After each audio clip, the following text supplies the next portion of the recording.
In your morning consumer news, your wallet could take another hit if you're a taxpayer in Wisconsin or Minnesota.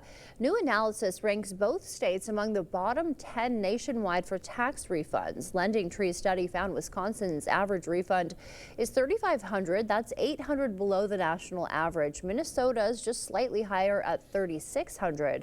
Meanwhile, Wyoming leads the nation with those refunds averaging $6,300 for the fifth consecutive year. In just days, it could cost you a lot more to repair your car. That's because President Trump's 25% tariff on imported vehicle parts is set to start April 2nd. That means you could start paying more for auto repair and services. Car owners can expect to pay more for essential parts like brake pads and rotors. Most of those are produced in China, Mexico, and Europe. They're going to have to realize some of these increases in prices right away because of the production cost of vehicles. And if the production costs of vehicles go up, just as I was reading as well, insurance costs are going to go up because the replacement costs continue to get higher on those vehicles. The tariffs will likely also affect rentals. Rental car prices that cost $50 a day could go up to $75. By mid-July, the United States may not be able to pay its bills on time unless Congress acts on the debt ceiling. The strength of the economy, new revenue from tariffs, and changes in spending by Congress could all have an impact.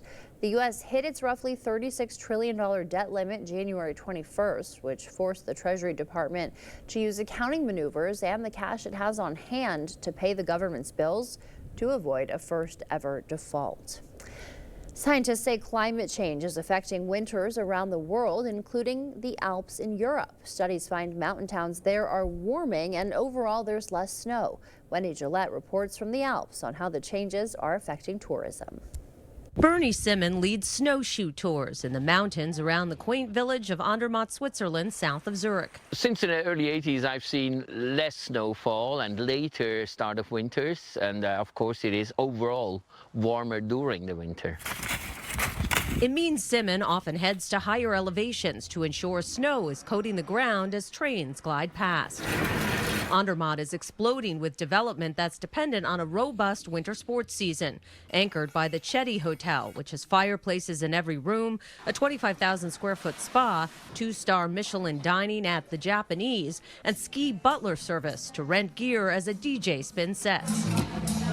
At the end of every season, the ski resort above the town lays white fleece blankets on top of a glacier near a main gondola to help preserve it through the summer. If it's not hot or if it's cloudy a lot in the summertime, it actually prevents it from melting or even leads it to growing a little. There's also concern in the Italian Alps. The Dolomites will host the Olympics next winter, and snow here has been in short supply in recent years. In the city of Bolzano, the gateway to the Dolomites, URAC Research runs climate experiments simulating extreme environments.